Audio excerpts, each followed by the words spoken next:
Son nom scientifique est l'Andropogon gaianus. En moré, on l'appelle pitou ou pidima.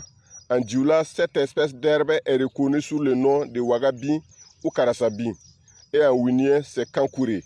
C'est une herbe envahissante, difficile à détruire dans les parcelles agricoles, mais elle a un avantage inouï. Ses tiges sont utilisées dans la vie de tous les jours et son feuillage fortement apprécié par les animaux d'élevage.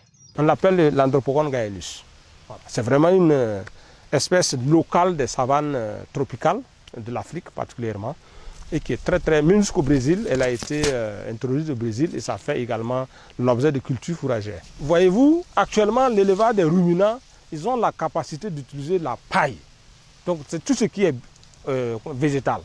Donc vous voyez, si on récolte ça maintenant, on a une masse végétale importante qui peut aller jusqu'à 25 tonnes de matière sèche à l'hectare et qu'on va broyer pour faire soit de l'ensilage ou pour faire même du foin qu'on va sécher dans de bonnes conditions pour donner aux animaux pendant la saison sèche. Les tiges sont également utilisées pour l'artisanat, pour faire des nattes, des sécots, beaucoup de choses, des paniers, de la vannerie. L'Andropogon gaianus est une herbe fourragère pérenne qui survit à la sécheresse et parfois même au feu de brousse. Reconnue jusqu'à présent comme une herbe sauvage, aujourd'hui les chercheurs recommandent sa culture dans nos champs pour non seulement nourrir les animaux, mais aussi entretenir le sol. C'est une espèce également dont l'enracinement est tel que ça produit énormément de biomasse, de matière organique pour la vie du sol, pour décompacter le sol, pour permettre aux micro-organismes de vivre.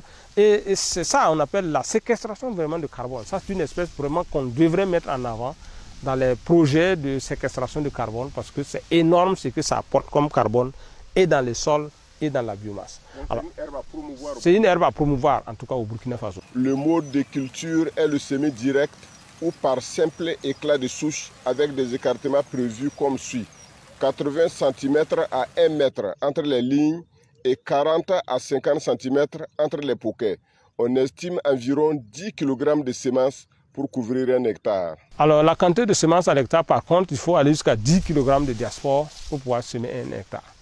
Et là aussi, il faut forcément mélanger avec la terre dans des proportions d'une quantité pour 4 à 5 volumes.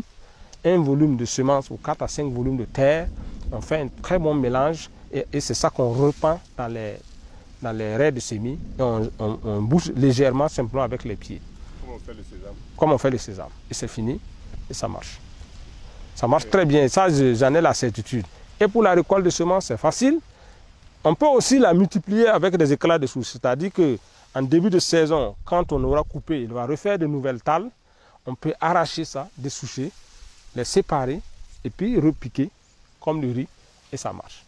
Laissée à elle-même dans de bonnes conditions, cette espèce d'herbe sauvage des savanes tropicales peut dépasser parfois 4 mètres de hauteur.